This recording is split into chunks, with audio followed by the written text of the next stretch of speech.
Para uma mulher, meu amigo, da década de 70, da década de 80, sei lá, até mesmo da década de 90, esse projeto de lei aqui seria ridículo. Então um dos anjos disse a Ló: agora corra e salve a sua vida.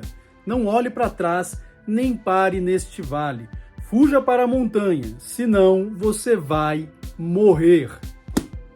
Senhoras e senhores, eu queria ter uma mensagem mais positiva para esse ano de 2024. Mas a mensagem que eu tenho para vocês é o seguinte: corram por sua vida.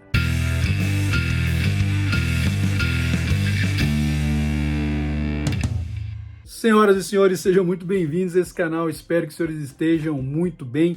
Esse é o nosso último vídeo do ano de 2023. Quero desejar aos senhores um ótimo ano em 2024, de muita tranquilidade, muita paz e, sobretudo, quero dar um conselho a vocês. Busquem a sabedoria do alto, busquem a sabedoria do eterno. Como diz Tiago, quem não tem sabedoria, peça a Deus que a todos dá de forma livre. Então busquem, senhores, esse conhecimento, porque nós vamos precisar dele. Está ficando cada vez mais difícil, realmente, nos orientarmos nessa nossa sociedade que, meu amigo, cada vez mais se assemelha a Sodoma e Gomorra. Quem está familiarizado com as escrituras sabe que essa passagem que eu li agora no início do vídeo fala então sobre o momento no qual Ló e sua família são levados para fora de Sodoma e Gomorra a fim de que eles fugissem da destruição que viria sobre aquelas cidades. Por quê? Porque haviam se tornado sociedades corrompidas, devassas, promíscuas, idólatras, enfim, senhores. Então o juízo do Eterno vem sobre aquelas cidades e as destrói. E quando eu olho para nossas sociedades hoje em dia, meu amigo, cada vez mais corrompidas, devassas e degeneradas, eu creio que nós já ultrapassamos, e muito, os limites que Sodoma e Gomorra haviam ultrapassado, e por isso foram objeto do juízo divino. Da mesma forma, meu amigo, não se iludam, a nossa geração também será, e muitos de nós já estamos colhendo os nossos frutos. Essa lei que eu vou analisar com vocês aqui hoje, né, uma lei para fechar com chave de ouro aí o ano de 2023, é mais um reflexo dessa geração de pessoas, enfim, corrompidas e que já não querem mais nada com o eterno. Então tem muita mulher aí reclamando que os homens não chegam mais, a gente se arruma, a gente sai e os caras não chegam. É claro, minha filha, como é que vai chegar numa mulher hoje com uma lei como essa aqui, 14.786, que criou o protocolo do não é não? Ou seja, mulherada, acabou agora esse negócio de fazer joguinho, né? Fazer com doce aí, como diziam na minha época, já era, não tem mais como, não é não. Então eu vou analisar essa legislação com vocês aqui agora, e nós vamos entender que, olhando do ponto de vista jurídico, o discurso é muito bonito, né? Proteger as mulheres, etc. Mas não vamos enxergar que existe aqui uma série de contradições, uma série de problemas, enfim, e o objetivo final desse tipo de legislação aqui, qual que é? Destruição da família, infantilização das mulheres e marginalização da masculinidade, meu amigo. Não tem muito segredo aqui, né? A legislação dos últimos anos aí, basicamente desde 2006, quando a Lei Maria da Penha surgiu, vem nessa direção. Mas assim, eu não vou nem ler a legislação inteira, a lei inteira, né? É uma lei que realmente quer inviabilizar qualquer tipo de relacionamento, mas eu vou ler aqui alguns pontos que eu acho interessante, né? Então o artigo 2 explica o que é o protocolo do não é não. O artigo 2º diz o seguinte: o protocolo não é não será implementado no ambiente de casas noturnas e de boates, em espetáculos musicais realizados em locais fechados e em shows, com venda de bebida alcoólica, para promover a proteção das mulheres e para prevenir e enfrentar o constrangimento, algo bem problemático isso aqui, e a violência contra elas. Então, meu amigo, essa lei aqui basicamente quer o quê? Quer proteger as mulheres contra basicamente o quê? Aquele cara bêbado, chato, que tá ali no show, ou tá no bar, ou tá na boate, soltando umas cantadas de pedreiro, ou então aquele cara mangina, inconveniente, que tá ali insistindo, com uma aproximação, né, inconveniente, com toque, com contato físico inconveniente. Então o protocolo não é basicamente isso. Como eu falei, acabou essa história de ficar fazendo joguinho e cu doce, mulheres. Agora é o seguinte, disse não pro cara, se o cara tiver um mínimo de bom senso, tá? E geralmente são os caras que valem a pena, que tem esse bom senso, né? Porque o mangina não tá nem aí. Meu amigo, o cara vai simplesmente, tá, então tchau, vai se afastar de você e não adianta reclamar, porque a legislação tá praticamente empurrando o cara para isso. Eu quero ler aqui uma outra parte interessante que eu achei dessa lei, que é o seguinte: o artigo 3º, ele vai dar as definições do que é constrangimento e do que é violência. Do que é violência, nenhuma novidade, né? Basicamente o que a legislação da Maria da Penha já traz. Agora, olha só a definição de constrangimento, hein?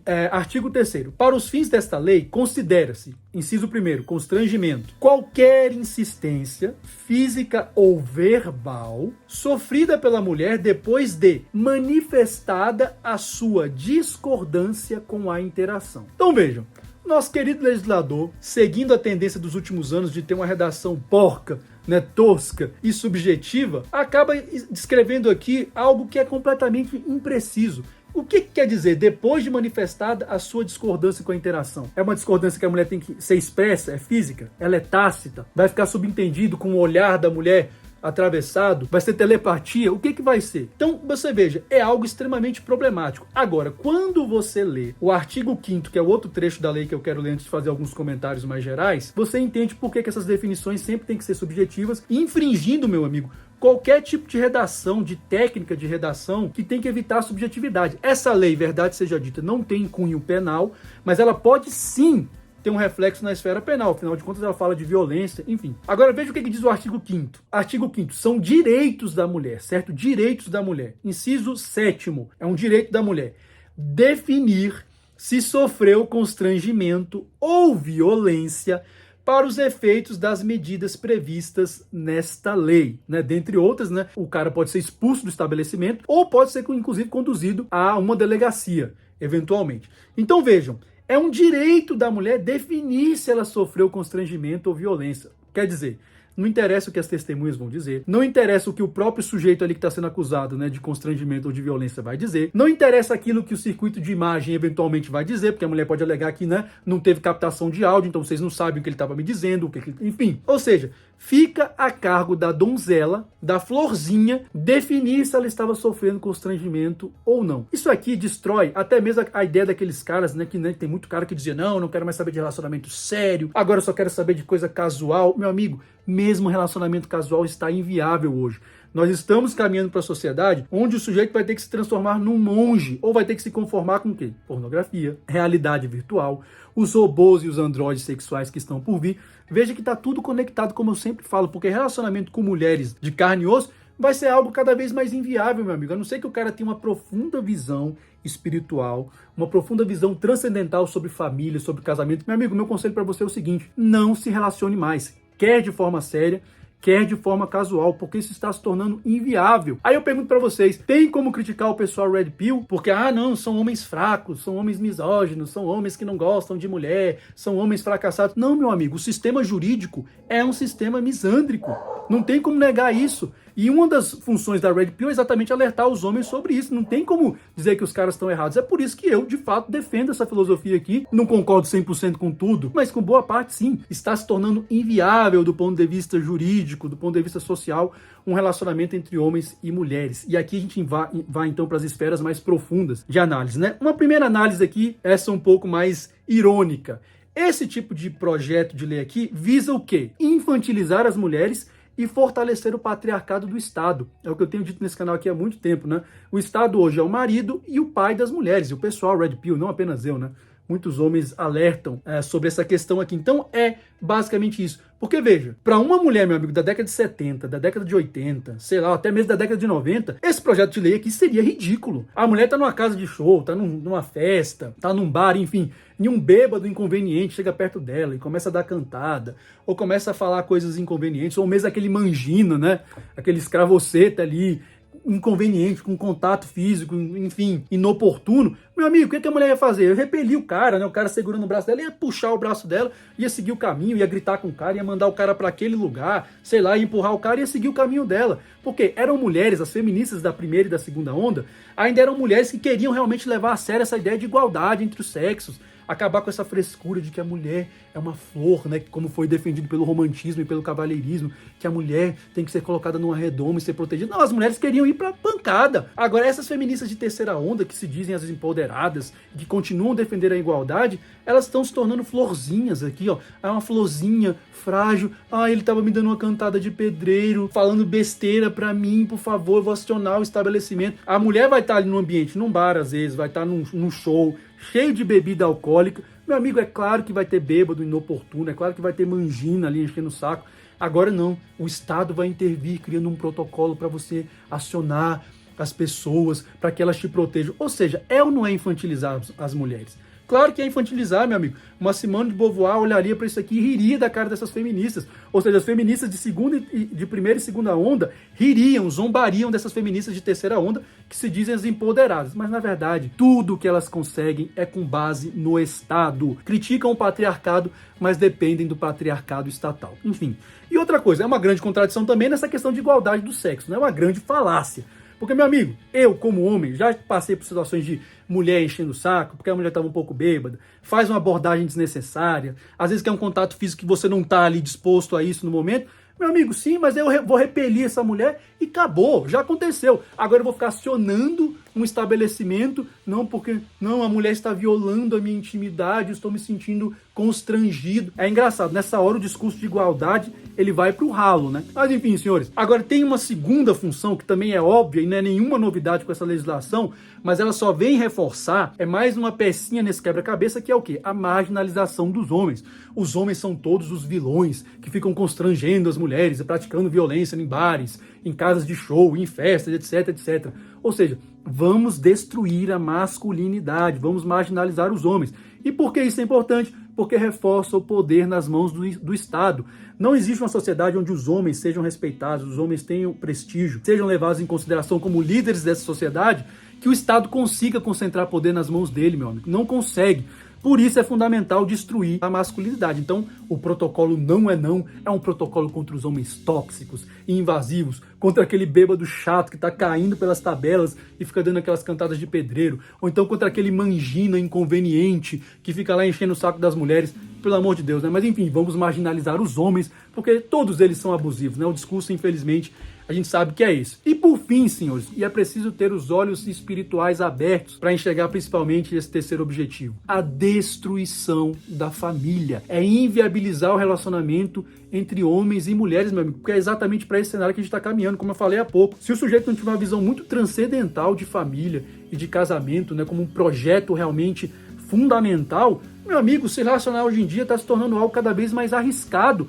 Olha esse tipo de legislação aqui, o sujeito pode ser constrangido, ser expulso do estabelecimento, pode parar numa delegacia porque uma mulher que vai dar a definição dela, né, se ela foi constrangida ou sofreu violência ou não, pode não ter gostado dele. Por quê?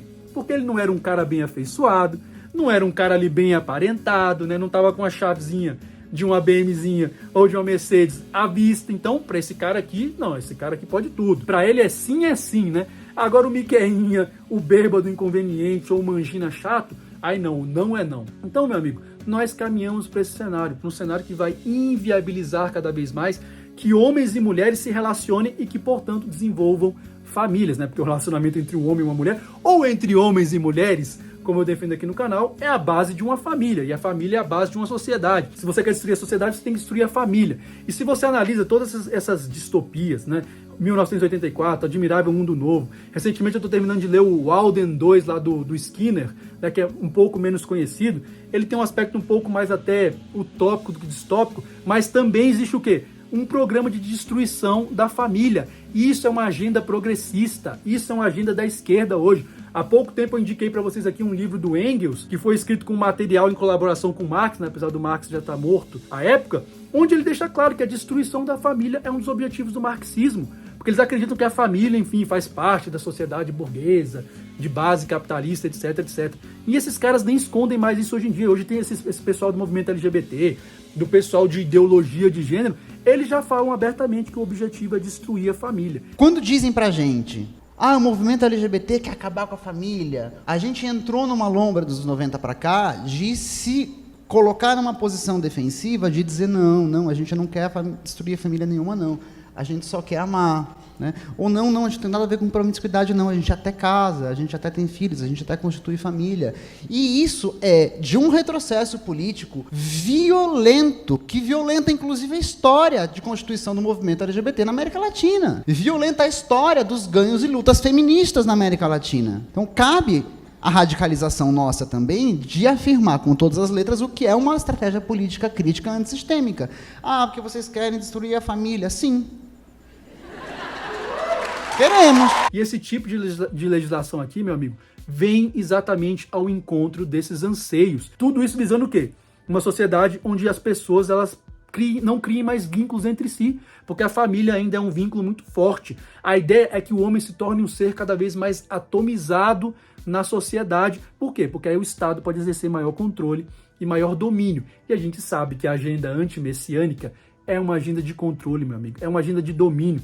É uma agenda de um Estado forte politicamente, forte juridicamente e amparado em quê? Em tecnologia, inteligência artificial, robótica, enfim, informática, internet, etc, etc, etc. Então, senhores, nenhuma novidade aqui. Fechamos esse ano de 2023 com mais essa pérola jurídica aqui. E como eu sempre digo nesse canal, meu amigo, se prepare, busque sabedoria do alto, que em 2024 você possa realmente correr por sua vida como aqueles anjos ali, né, como aquele anjo especificamente, disse a Ló. Infelizmente a gente sabe que a mulher dele olhou para trás e se tornou uma estátua de sal. Ou seja, mesmo pessoas que nós amamos, ao longo desse processo, meu amigo, vão acabar se perdendo também. Mas o nosso papel é o quê? É anunciar que um dilúvio está por vir, que a destruição de Sodoma e Gomorra está por vir. E é isso que eu tenho feito aqui ao longo de todos esses anos no canal e pretendo continuar, se o Altíssimo permitir, nesse ano de 2024, senhores. Espero que os senhores estejam conosco aqui para que nós então cresçamos juntos. E como eu sempre digo aqui nesse canal, o movimento de uma única peça pode definir um jogo inteiro. Mais do que nunca, hein, senhores? Não é não que o Altíssimo realmente nos proteja. Até a próxima. Ninguém vê